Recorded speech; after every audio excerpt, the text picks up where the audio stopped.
शिर्डीतला 4 acre भूखंड खरेदी प्रकरणामध्ये अशोक खरातसह 5 जणांवर गुन्हा आता दाखल झालेला आहे। जमीन खरेदी व्यवहारामध्ये फसवणूक केल्या प्रकरणात अशोक खरात आणि त्याची पत्नी कल्पना खरात यांच्यासह 5 जणांवर गुन्हा दाखल झालाय। फसवणूक करणे सावकारकी अधिनियमांतर्गत शिर्डी पोलीस ठाण्यामध्ये गुन्हा दाखल झालाय।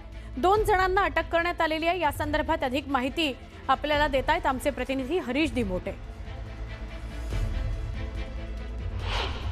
शिर्डीतील पंचतारांकित हॉटेल शेजारी असणाऱ्या 4 एकरचा भूखंड या भोंदूबाबा अशोक खरात याने बळकावल्याचा गुन्हा जो आहे तो शिर्डी पोलीस स्टेशनमध्ये दाखल झालेला आहे।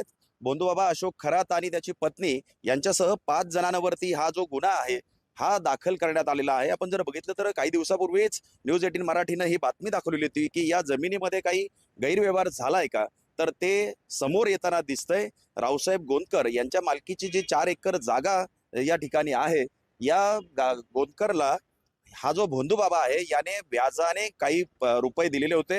हे पैसे तो वेळेत देऊ शकला नाही, त्यामुळं हे पैसे न दिल्यानं त्याने हा जो कोट्यावधी रुपयांचा जो भूखंड आहे, ज्याची किंमत आज आपण जर बघितली तर जवळपास 50 कोटींच्या वरती आहे आणि हा भूखंड अवघ्या 3 कोटी रुपयाच्या जे दिलेलं कर्ज होतं किंवा जे व्याजाने दिलेले पैसे होते हे मिळवण्यासाठी त्याने हा भूखंड लाटलेला आहे, ज्यामध्ये आता 5 जणांवरती गुन्हा दाखल झालेला आहे। अशोक खरात, त्याची पत्नी कल्पना खरात, त्याचबरोबर ते मध्यस्थ होते अरविंद बावके, किरण सोनावणे आणि अशोक तांबे, या 5 जणांवरती हा गुन्हा दाखल झालेला आहे। काल दिवसभर पोलिसांकडनं याबाबतची जी चौकशी आहे ती सगळी सुरू होती आणि रात्री उशिरा 1:30 वाजता हा गुन्हा दाखल करण्यात आलेला आहे।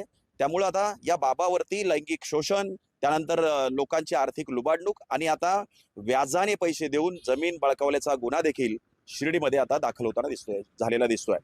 हरीश दिमोटे, न्यूज 18 मराठी, शिर्डी, अहिल्यानगर।